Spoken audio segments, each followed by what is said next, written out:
Hello friends, welcome on my YouTube channel. आज हम बात करेंगे शादी में होने वाली जो बेटी की विदाई होती है उसके बारे में। और हर माँ बाप का सपना होता है बेटी को अच्छे से विदा करें, और माँ बाप चुन चुन कर अपनी जोड़ी हुई हर पूंजी बेटी की शादी में लगाने की पूरी कोशिश करते हैं, क्योंकि वो अपनी लाडली को सब कुछ देना चाहते हैं। इसलिए आज हम कुछ ऐसी बातों के बारे में बात करने जा रहे हैं, जो कुछ चीज़ें ऐसी होती हैं जो माँ बाप तो बहुत खुश होकर बेटी को दे देते हैं, लेकिन वही चीज़ें उसकी ज़िंदगी में कहीं न कहीं बहुत ज़्यादा दिक्कतें पैदा कर देती हैं। आप सब जानते हैं कि शादी के बाद हर किसी की ज़िंदगी में बहुत सारी चीज़ें बदल जाती हैं, क्योंकि शादी जीवन का बहुत ख़ास पड़ाव होता है। कई नई चीज़ों की शुरुआत भी यहीं से होती है। इवन व्यक्ति की ज़िंदगी की शुरुआत ही यहाँ से नई हो जाती है। 2 लोगों की ज़िंदगी यहीं से शुरू होती है, और शायद यही वजह है कि बहुत से रस्मों रिवाजों को निभाने के बाद शादी की विधि को पूर्ण माना जाता है। वहीं थोड़ी-सी भी चूक अगर हम करते हैं तो वही नए जीवन में आने वाली परेशानियों का कारण भी बन जाती है। यही वजह होती है कि शादी की रस्मों को बहुत ही विधि-पूर्वक निभाया जाता है, लेकिन कभी-कभी जानकारी ना होने की वजह से हम लोगों से ऐसी चूक हो जाती है जो नवदंपति के जीवन में परेशानियों का कारण बन जाती है। जैसा कि हम सभी जानते हैं कि बेटी की शादी में माँ-बाप अपनी सामर्थ्य के अनुसार कुछ ना कुछ उपहार अवश्य देते हैं। रुपए, पैसे, जेवर से लेकर घर गृहस्थी का सारा सामान हम अपनी बेटी की शादी में देने की पूरी कोशिश करते हैं।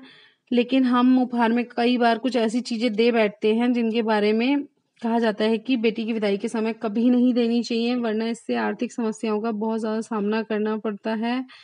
ऐसे में सबसे पहले मैं बात करूँगी भगवान की मूर्ति की। बहुत सारे लोग होते हैं जो अपनी बेटी के अच्छे जीवन के लिए शादी के टाइम उसको गणेश जी की विदाई करते टाइम गणेश जी की मूर्ति उसके हाथों में देकर भेजना अच्छा मानते हैं। पर आपका ये सोचना बिल्कुल गलत है, क्योंकि बेटी या बहू दोनों को लक्ष्मी का प्रतीक माना जाता है। और जैसे कि आप सब जानते हैं, लक्ष्मी और गणेश जी को दोनों को एक साथ धन और सौभाग्य का प्रतीक माना जाता है।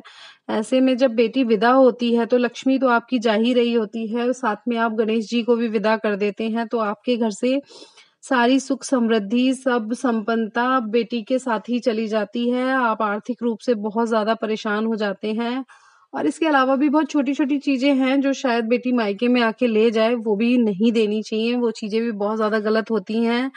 उसमें दूसरी चीज़ है झाड़ू। झाड़ू बेटी को कभी मायके से नहीं लेके जानी चाहिए, वरना बहुत ज़्यादा दिक्कतें हो जाती हैं। और थर्ड है सुई। सुई बेटी को कभी भी मायके से नहीं लेकर जानी चाहिए, विदा होते हुए कभी नहीं लेके जानी चाहिए। उसके अलावा फोर्थ है छलनी। छलनी जो होती है आटा छानने वाली या किसी भी प्रकार की छलनी होती है, छलनी नहीं लेकर के जानी चाहिए।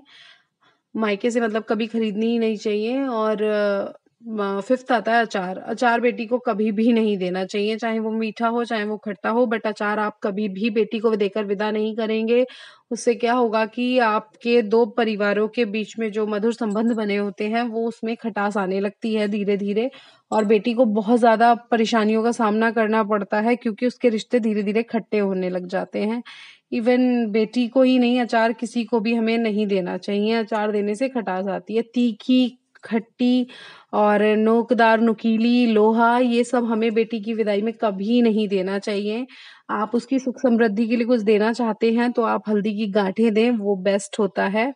विदाई के समय या किसी भी समय आप बेटी को देते हैं, विदाई के समय वो बेस्ट माना जाता है। इसलिए आप हल्दी की गाँठें देके अपनी बेटी को विदा करें, वो जहाँ जाएगी वहाँ दिन दूने रात चौगुना हो जाएगा। उम्मीद है मेरी वीडियो आपके लिए हेल्पफुल होगी।